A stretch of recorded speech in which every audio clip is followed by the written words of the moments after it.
Em nome do Pai que me criou, do Filho que me resgatou e do Espírito Santo que me santificou. Divina vontade reina na minha vontade.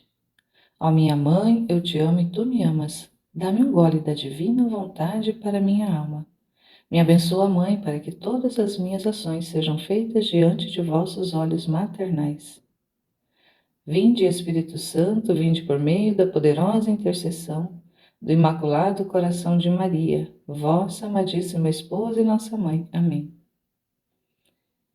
Iniciando hoje uma jornada com a obra O Evangelho, como me foi revelado, escrito pela mística católica Maria Valtorta, uma obra extraordinária, onde vai narrar ali uma visão praticamente que Deus, Jesus, dá a ela, de diversos episódios do Evangelho que nós já conhecemos através da Bíblia e outros tantos episódios que para nós são desconhecidos e que vai nos conduzindo nesse caminho de conhecimento de quem é Jesus, Jesus humano, quando esteve na Terra, que ele fez muita coisa.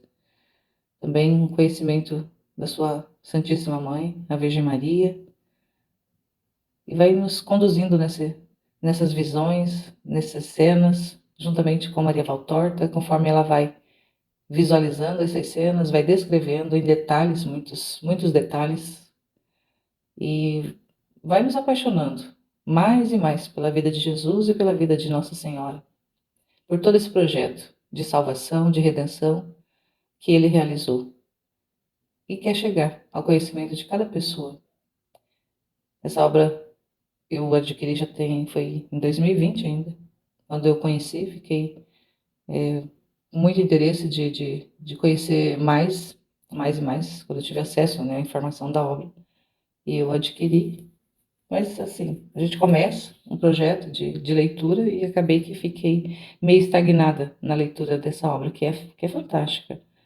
E estou retomando agora essa leitura e vou fazendo o compartilhamento, tanto da leitura, não somente do texto literal, da forma que está nos livros, nos volumes, que são 10 volumes dessa obra, mas também comentando, meditando, de acordo com o que o Espírito Santo for suscitando no coração, algo a mais também, da minha compreensão, e que o Senhor quiser, abrir, tomar e conduzir aqui a minha boca para falar algo a mais. Então, é uma jornada que eu estou iniciando e quero compartilhar para tantas e tantas pessoas que precisam conhecer mais o nosso Senhor, mais esse projeto de vida que Ele tem para cada um de nós.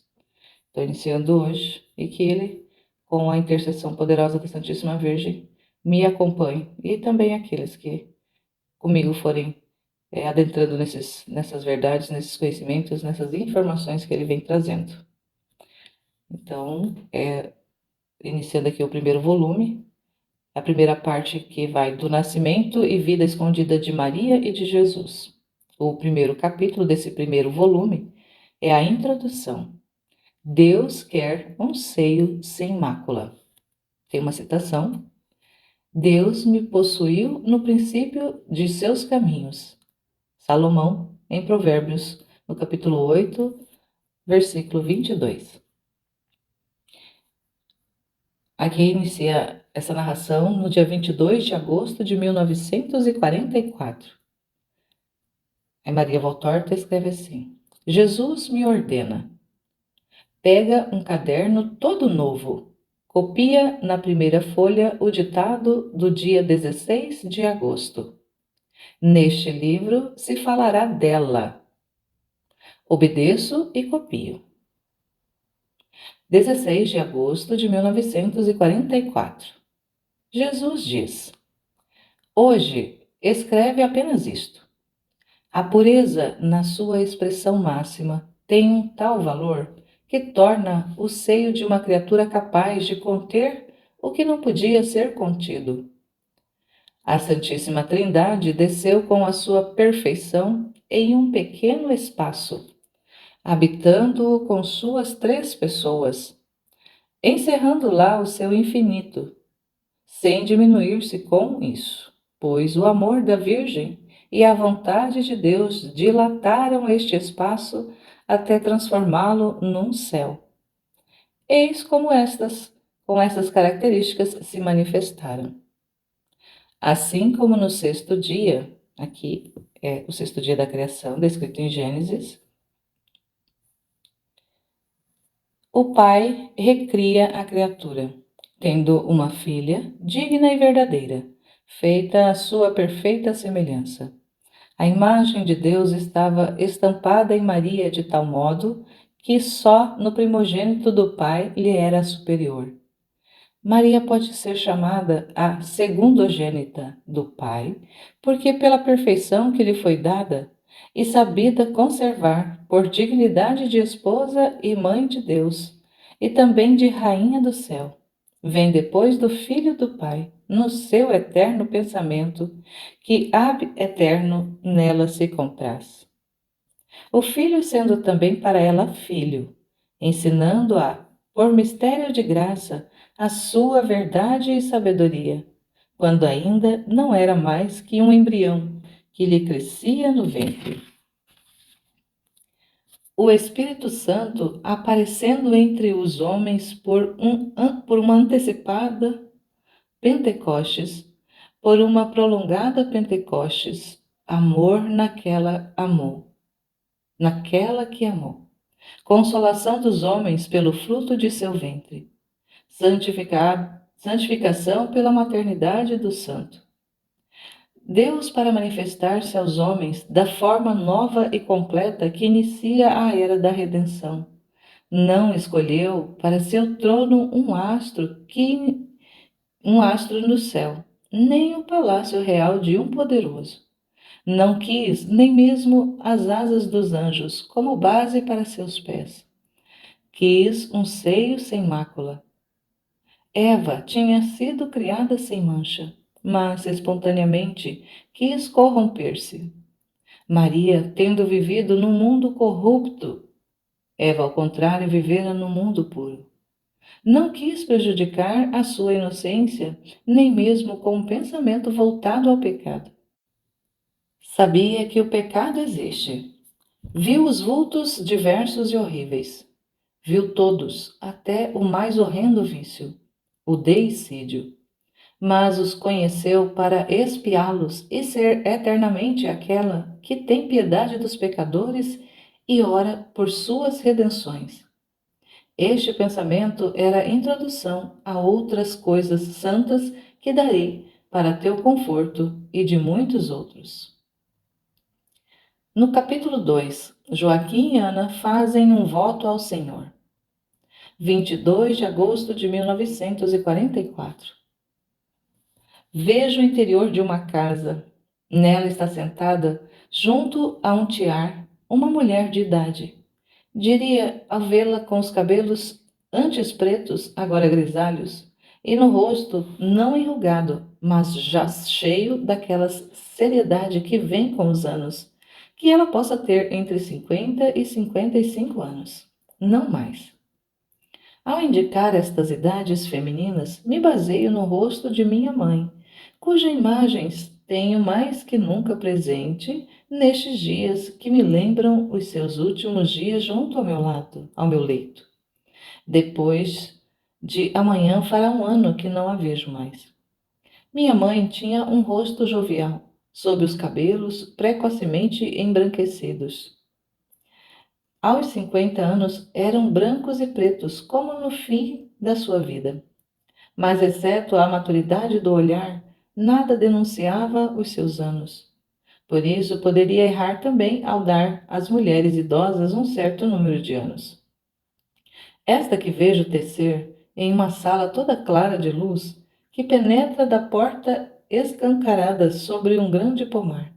Diria um sítiozinho, porque se estende num sobe e desce até uma encosta verde e bonita, em seus traços decididamente hebreus. Olhos negros e profundos que, não sei porquê, me lembram os de João Batista. Mas este olhar, sendo altivo como de uma rainha, é doce também, como se sobre o seu coruscar, semelhante ao de uma águia, fosse estendido um tênue véu azul, doce e apenas um pouco triste, como de quem pensa e lamenta as coisas perdidas. A tez é morena, mas não excessivamente. A boca levemente grande, é bem desenhada e está parada num gesto austero, que porém não é duro. O nariz é comprido e delicado, levemente inclinado para baixo. Um nariz aquilino que fica bem com aqueles olhos. É robusta, mas não gorda. Bem proporcionada e creio que alta, a julgar de como aparece sentada. Parece-me que está tecendo uma cortina ou um tapete. As lançadeiras multicolores correm rapidamente sobre a trama que é marrom escuro, e o que já está feito mostra um vago entrelaçamento de galões e rosáceas, nos quais verde, amarelo, vermelho e azul profundo se cruzam e se fundem como um mosaico. A mulher está vestida com uma roupa muito simples e escura, um roxo avermelhado que parece igual a alguns amores perfeitos. Levanta-se ao ouvir bater a porta. É alta realmente. Abre. Uma mulher lhe pede: Ana, queres dar-me a tua ânfora? Eu a encherei para ti. A mulher tem consigo um menininho travesso de 5 anos que se pendura imediatamente nos vestidos da nominada Ana, que o acaricia enquanto vai em um outro cômodo e retorna com uma bonita ânfora de cobre que oferece à mulher dizendo: Tu és sempre boa com a velha Ana. Deus te recompense por isso e pelos filhos que tens e terás. Tu bem-aventurada. Ana suspira. A mulher a olha e não sabe o que dizer por aquele suspiro. Para desviar a compaixão que se compreende existe, diz: Eu te deixo, Alfeu, se não te aborreces. Assim posso andar mais depressa e te encherei muitas moringas e jarras. Alfeu está bem alegre de ficar e explica-se o motivo. Tendo ido embora a mãe, Ana o pega no colo e o leva ao pomar. O levanta até uma parreira de uvas loiras, como o topázio, e diz: Come, come, que são gostosas, e beija no rostinho sujo de suco de uva, que o menino arranca avidamente do cabelo. Depois ri com gesto e parece imediatamente mais jovem, por causa dos dentes bonitos que aparecem e pela alegria que lhe cobre o rosto, anulando os anos, quando o menino diz: E agora o que me dás? Ele a olha com 2 olhos grandes arregalados de um cinzento azul escuro. Ela ri e brinca, inclinando-se sobre os joelhos, dizendo: O que me dás se te dou? Se te dou, adivinha? O menino, batendo as mãozinhas, diz risonho: Beijos, beijos te dou, Ana bonita, Ana boa, Ana mamãe. Ana, ouvindo dizer Ana mamãe, dá um verdadeiro grito de afeto jubiloso e se abraça contra o pequenino, dizendo: Oh, que alegria, querido, querido, querido! A cada querido um beijo desce sobre a pequena face rósea, e depois vão a uma estante e vai tirando de um prato pãezinhos de mel. Fiz os pãezinhos para ti, beleza da pobre Ana, para ti que me queres bem. Mas diz-me, quanto me queres bem? E o menino, pensando naquilo que mais o impressionou, diz: Tanto quanto amo o templo do Senhor. Ana o beija ainda, sobre os olhinhos espertos, sobre a boquinha vermelha, e o menino a toca de leve com um gatinho. A mãe vai e vem com o cântaro cheio e ri sem dizer nada. Ela os deixa a seu entusiasmo.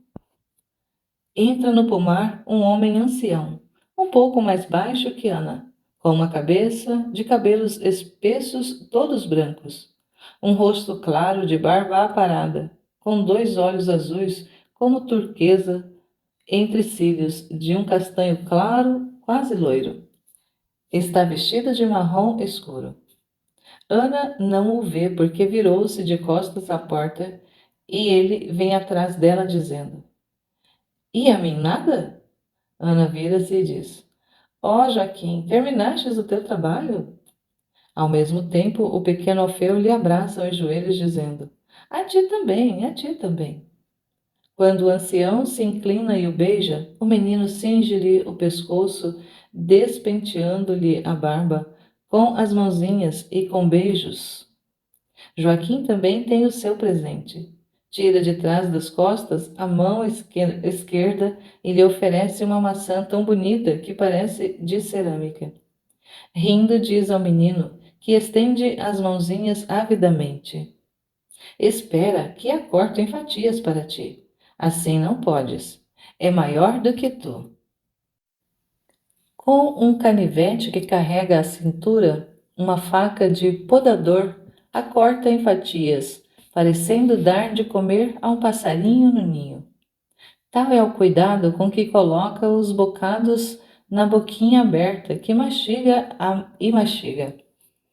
Mas olha só que olhos, Joaquim! Não parecem dois pedacinhos do mar da Galileia, quando o vento da noite lança um véu de nuvem no céu? Ana fala apoiando uma mão nas costas do marido e apoiando-se também levemente a si mesma, num gesto que revela um profundo amor de esposa, um amor intacto, depois de muitos anos de casamento. Joaquim a olha com o amor e concorda dizendo: Maravilhosos! E aqueles caracóizinhos? Não têm a cor da palha que o sol secou? Olha, entre eles há uma mistura de ouro e cobre. Ah, se tivéssemos tido um menino, teria querido assim, com estes olhos e com este cabelo. Ana está inclinada, aliás, ajoelhada, e com um grande suspiro beija os dois grandes e belos olhos cinza-azulados. Joaquim também suspira, mas quer consolá-la. Coloca-lhe a mão sobre seus cabelos crespos e embranquecidos e lhe diz: Convém ainda esperar. Deus tudo pode. Enquanto se é vivo, o milagre pode acontecer, especialmente quando se ama e se é amado. Joaquim frisa muito as últimas palavras. Mas Ana, calada, desalentada, está com a cabeça inclinada para não mostrar duas lágrimas que descem, e que somente o pequeno Alfeu vê, admirado e angustiado por ver a sua grande amiga chorar, como faz algumas vezes. Levanta a mãozinha e enxuga aquele pranto. Não chores, Ana. Somos felizes assim mesmo. Ao menos eu sou, porque tenho a ti. Eu também, mas não te dei um filho. Penso que desagradei ao Senhor, já que me secou as entranhas. Ó mulher, em que tu, santa, queres lhe desagradar? Escuta, vamos ainda uma vez ao templo, por este motivo, não só pelos tabernáculos. Façamos uma longa oração. Talvez te aconteça como Sara, ou como Ana de Elcana. Muito esperaram e se acreditavam reprovadas por serem estéreis. Ao invés disso, nos céus de Deus, amadurecia um filho santo para elas. Sorri, minha esposa. O teu pranto me dói mais do que não ter prole. Levaremos Alfeu conosco e o faremos orar. Ele é inocente. Deus ouvirá a sua e a nossa oração, nos atendendo então. Sim, façamos um voto ao Senhor. Será seu o recém-nascido. Contamos, contanto que nos conceda. Ó, ouvi-lo chamar-me mamãe. E Alfeu, espectador admirado e inocente. Eu te chamo assim. Sim, querida alegria, mas tu tens a tua mamãe e eu não tenho nenhuma criança. A visão termina aqui. Entendo que iniciou o ciclo do nascimento de Maria. E estou muito contente porque eu desejava muito. penso que também o Senhor ficará contente. Antes que eu começasse a escrever, ouvi a mãe dizer: Filha, escreve então sobre mim. Todo o teu desgosto será consolado. Enquanto dizia isto, me pousava a mão sobre a cabeça em uma suave carícia. Depois veio a visão.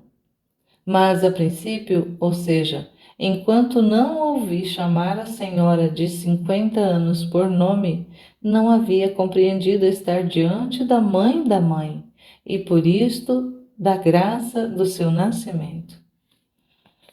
Que lindo aqui. Nós temos a narração do início ali desse diálogo entre a Ana e Joaquim, né, da sua tristeza por não ser mãe, já ali já em idade já adentrando, os anos adentrando, e carregam ela tinha, né, eles tinham um desejo profundo de serem pais, de terem uma descendência, e mal sabia eles que deles viria a descendência da, da família humana tornada divinizada pelo Salvador, que eles seriam ali os avós do Salvador, os avós de Deus, meu.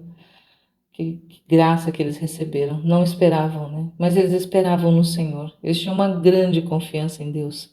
Eram, né, aqui conforme Maria Valtorta vai narrando e nós vamos percebendo que era um casal de profunda fé, de muita fé. Confiava muito em Deus, mesmo ali tendo esse desgosto de não ter filhos, mas eles eram fiéis.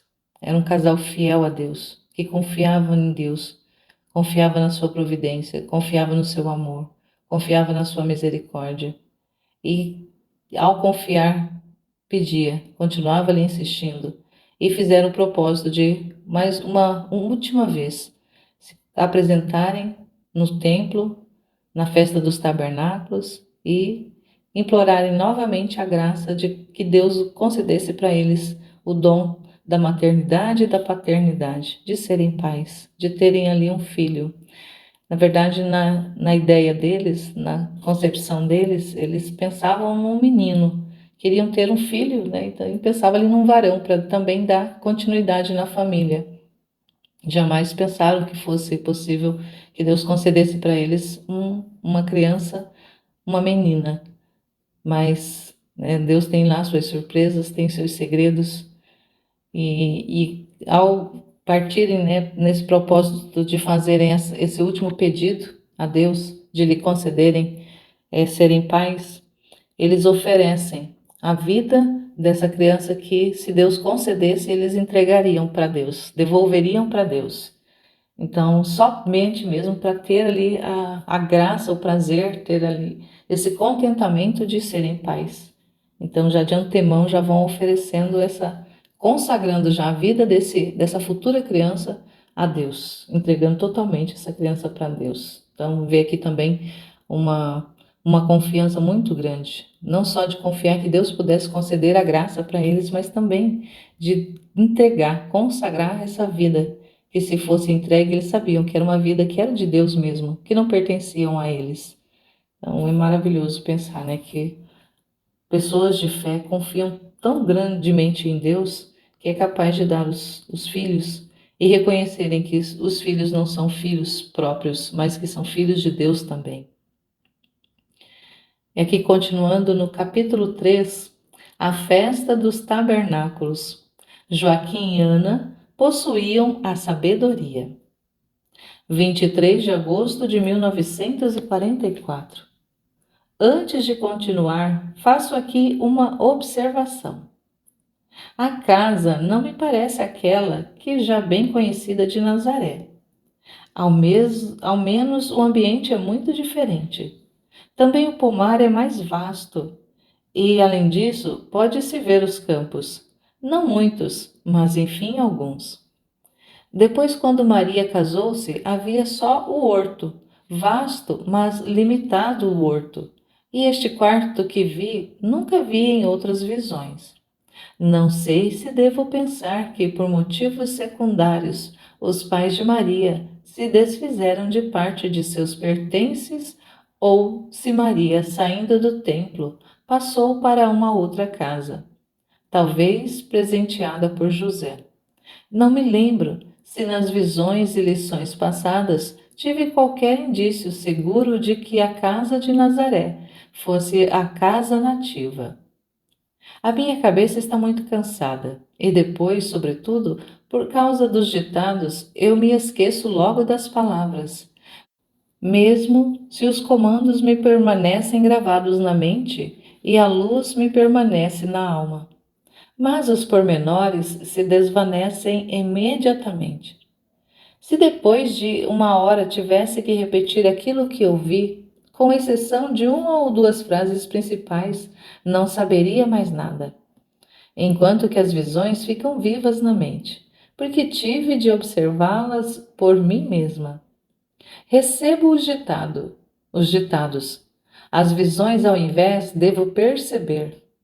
Por isto, elas ficam vivas no pensamento, pelo esforço em observar as suas frases. Esperava que houvesse um ditado sobre a visão de ontem.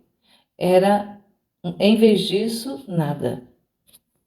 Então aqui também a Maria Valtor está falando, né, dessa realidade que ela tem as visões, ali ela adentra nas cenas e observa cada detalhe para depois ir escrevendo.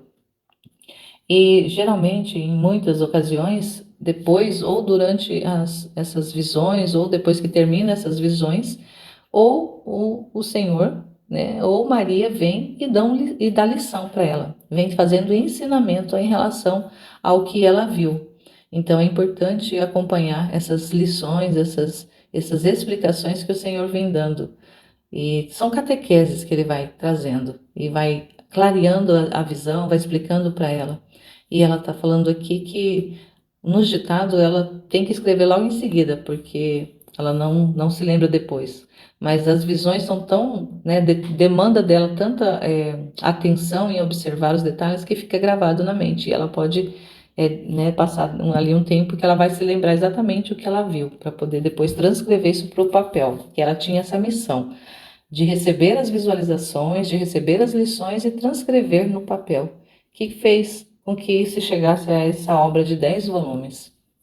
Então aqui ela começa, né? Ela escreve: começo a ver e escrevo. Fora dos muros de Jerusalém, sobre as colinas e entre as oliveiras, há uma grande multidão. Parece uma enorme feira, mas não existem bancas e barracões. Não há o vozerio de charlatões e vendedores, nem jogos. Há ali muitas tendas de lã ásperas, certamente impermeáveis, estendidas sobre estacas cravadas ao chão. Ligadas às estacas há ramos verdes que ornam e refrescam. Outras tendas, ao invés, são de ramos fincados ao chão e sendo ligados assim. E ela desenha ali como se fosse um telhado. São como pequenas galerias verdes. Debaixo de cada uma há pessoas de toda a idade e condição, e um falar tranquilo e concentrado, interrompido apenas por algum grito de criança. Desce a noite e as luzes de candeiazinhas a óleo já brilham intensamente aqui e ali, pelos acampamentos estranhos. Ao redor das luzes, algumas famílias consomem a ceia. As mães estão sentadas no chão, com os menores no colo, onde alguns, cansados, adormecem e ainda com o pedaço de pão nos dedinhos róseos. Também a cabecinha sobre o seio materno, como pintinhos sob a galinha. As mães terminam de comer como podem, com uma das mãos enquanto a outra segura o filhinho junto ao coração. Outras famílias, ao contrário, não estão jantando ainda e conversam na semi-escuridão do crepúsculo, esperando que a refeição fique pronta. Alguns fogos são acesos aqui e ali, e ao seu redor as mulheres afadigam-se. Alguma cantiga de ninar muito lenta, diria quase lamentosa, embala uma criança que custa adormecer. No alto, um bonito céu sereno torna-se sempre mais azul profundo, até parecer um enorme velário de veludo macio, de um azul escuro. Sobre ele, lentamente invisíveis artífices e decoradores diligentes fixam joias e lamparinas, as quais, isoladas como uma em bizarras linhas geométricas, deixam sobressair a ursa maior e a menor com a sua forma de carro, com a estaca apoiada ao chão, depois que os bois foram destacados do jugo. A estrela polar ri com todo o seu esplendor. Percebo que é outubro porque uma voz grande de homem o diz. É bonito este outubro como poucos o foram. Eis Ana, que vem de um fogaréu, com algumas coisas entre as mãos, estendidas sobre um grande pão bem plano que serve também de bandeja. Preso às suas saias está Alfeu, que tagarela com a sua vozinha. Joaquim está na soleira de sua pequena cabana de ramos, falando com um homem de uns 30 anos. Alfeu de longe o saúda com um grito agudo, dizendo: Papai! Quando Joaquim avista Ana que se aproxima, apressa-se em acender a candeazinha.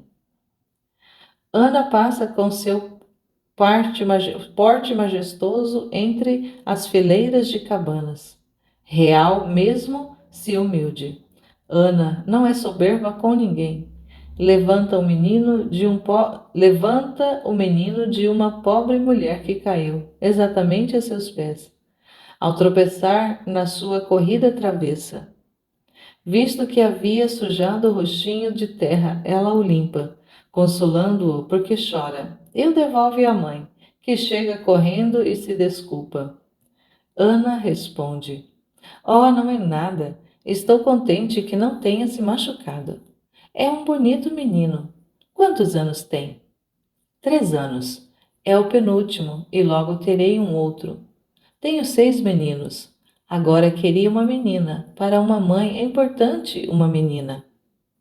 O Altíssimo muito te consolou, ó mulher. Ana suspira. E a outra: Sim, sou pobre, mas os filhos são a nossa alegria e os maiorzinhos já ajudam no trabalho. E tu, senhora? Tudo indica que Ana seja de condição mais elevada, pois a outra o notou. Quantas crianças tens? Nenhuma. Nenhuma? Esta não é tua? Não, de uma vizinha muito boa. E o meu conforto. Morreram ou... Não, nunca os tive.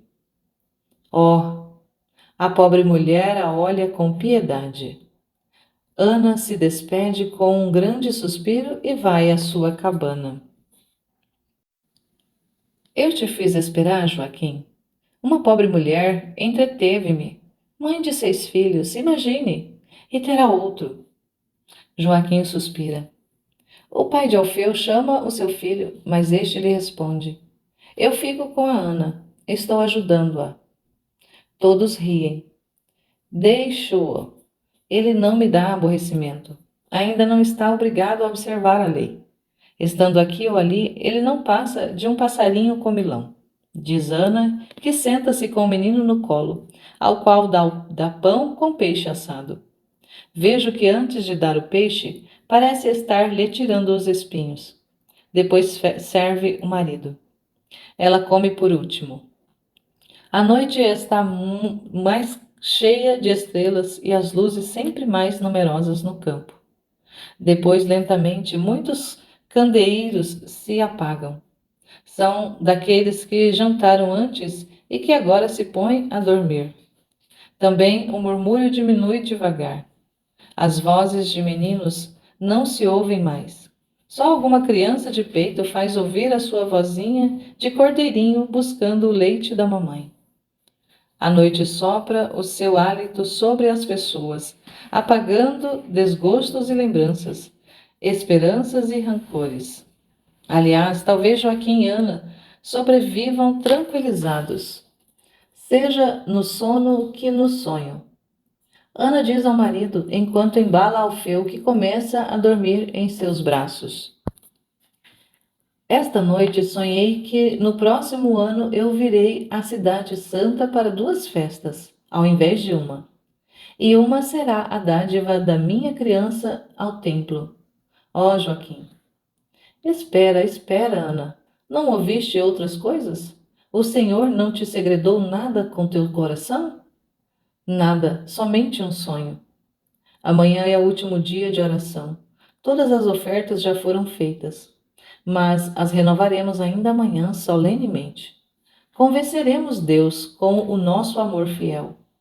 Eu penso sempre que te acontecerá o mesmo que com a Ana de Eucana. Queira Deus, e que houvesse logo alguém que me dissesse: vá em paz, o Deus de Israel te concedeu a graça que pediste.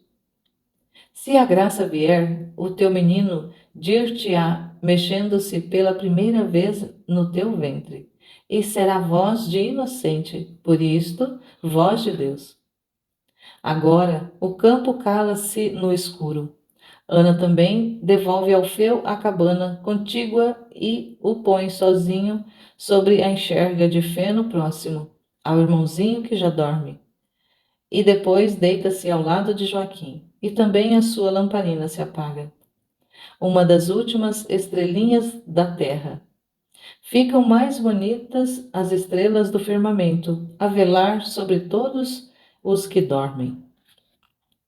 Jesus diz: os justos são sempre sábios porque, sendo amigos de Deus, vivem em sua companhia e são instruídos por ele, que é íntima sabedoria. Os meus avós eram justos e por isto tinham a sabedoria. Podiam dizer com verdade, como diz o livro, cantando os louvores da sabedoria no livro. Eu a amei e a procurei desde a juventude, e procurei torná-la minha esposa. Ana de Araão era a mulher forte de quem fala o nosso avô, e Joaquim da estirpe do rei Davi. Não tinha procurado tanto a formosura ou riqueza, quanto a virtude. Ana possuía uma grande virtude. Todas as virtudes reunidas num maço perfumado de flores, para tornar-se uma única lindíssima coisa, a virtude. Uma virtude real, digna de estar perante o trono de Deus. Joaquim tinha, portanto, desposado duas vezes a sabedoria, amando-a mais que a qualquer outra mulher. A sabedoria de Deus, encerrada no coração da mulher justa. Ana de Araão não procurara outra coisa senão unir a sua vida à de um homem reto, certa de que na retidão está a alegria das famílias, sendo a insígnia da mulher forte. Não lhe faltava nada a não ser a coroa dos filhos, glória da mulher casada, justificação do casamento, do qual fala Salomão. À sua felicidade não lhe faltavam senão os filhos, flores da árvore que se une à árvore vizinha, obtendo assim a abundância de novos frutos, na qual duas bondades se fundem em uma, pois também do lado do esposo nunca lhe vieram nenhuma desilusão. Ela agora, o caminho da velhice, há decênios, mulher de Joaquim, era sempre para ele a esposa da sua juventude, a sua alegria, a serva tão querida, a graciosa gazela, cujas carícias tinha sempre o fresco encanto da primeira noite de núpcias e fascinavam docemente o seu amor, mantendo-o fresco como uma flor que o orvalho umedece e ardente como o fogo constantemente alimentado. Por isto, em suas aflições, por não terem filhos, um dizia ao outro palavras de consolo em pensamento e em cuidados. Quando chegou a hora, a sabedoria eterna, depois de tê-los instruídos na vida, os iluminou com os sonhos da noite, alvorada do poema de glória que devia provir deles. Maria Santíssima, a minha mãe. Se na sua humildade não pensaram nisto, seus corações, porém, tremeram de esperança ao primeiro sinal evidente da promessa de Deus. Nas palavras de Joaquim já havia certeza. Espera, espera. Convenceremos Deus com o nosso amor fiel. Sonhavam com um filho. Tiveram a mãe de Deus. As palavras do livro da sabedoria parecem escritas para eles. Por ela alcançarei glória perante o povo. Por ela alcançarei imortalidade e deixarei memória eterna àqueles que depois de mim virão. Mas para conseguir tudo isto, tiveram de fazer-se discípulos de uma virtude veraz e duradoura, imune a qualquer acontecimento, virtude de fé, virtude de caridade, virtude de esperança, virtude de castidade, a castidade dos esposos. Eles a possuíram, porque não é preciso ser virgem para ser casto, e os leitos conjugais castos têm a proteção dos anjos, recebendo filhos bons, que fazem da virtude dos pais a norma de suas vidas. Mas agora, onde estão esses filhos? Hoje não se quer mais ter filhos, e não se quer tampouco a castidade. Por isso eu digo que o amor e o leito conjugal estão profanados. Nessa explicação que Jesus vem dando, né, nesse ensino, nessa catequese, nessa lição, ele vem falando ali dos seus avós, ali da importância desse amor conjugal, dessa castidade que existia entre os dois, dessa cumplicidade que existia entre esse casal santo, né, porque são santos, Santa Ana e São Joaquim, de que, embora não tivessem ali recebido a graça de terem filhos até então, mas eles eram perseverantes, confiantes e obedientes a Deus, a sua palavra, aos preceitos, à religiosidade, eram fiéis, cumpriam os preceitos da lei, da religião deles, se davam bem entre os dois, se respeitavam mutuamente e confiavam na providência. Então, aqui Jesus fala, né, dessa importância das famílias terem a base na fé em Deus, as virtudes que ele vai relatando aqui, diversas virtudes, serem pessoas realmente que caminham na presença de Deus, que confiavam em Deus e caminhavam nessa presença. E por isso eles foram premiados, né? Receberam um prêmio de não receberem um filho, mas de receberem a mãe de Deus. Eles foram pais da mãe de Deus. Então, eles esperavam, né, tinham essa confiança grande que o Senhor pudesse agraciá-los com uma criança, com uma descendência, e eles recebem a descendência da humanidade. Então, Deus os cumulou de bens que excederam muito, ultrapassaram muito aquilo que eles desejavam, aquilo que eles pediam para Deus. E foram muito recompensados e abençoados pela fidelidade que eles tinham para com o Senhor. E aqui encerra esse primeiro pedaço da leitura dos capítulos 1, 2 e 3. E no próximo continua a partir do 4. Louvado seja nosso Senhor Jesus Cristo e sua Mãe Maria Santíssima, para sempre sejam louvados. Em nome do Pai, do Filho e do Espírito Santo. Amém.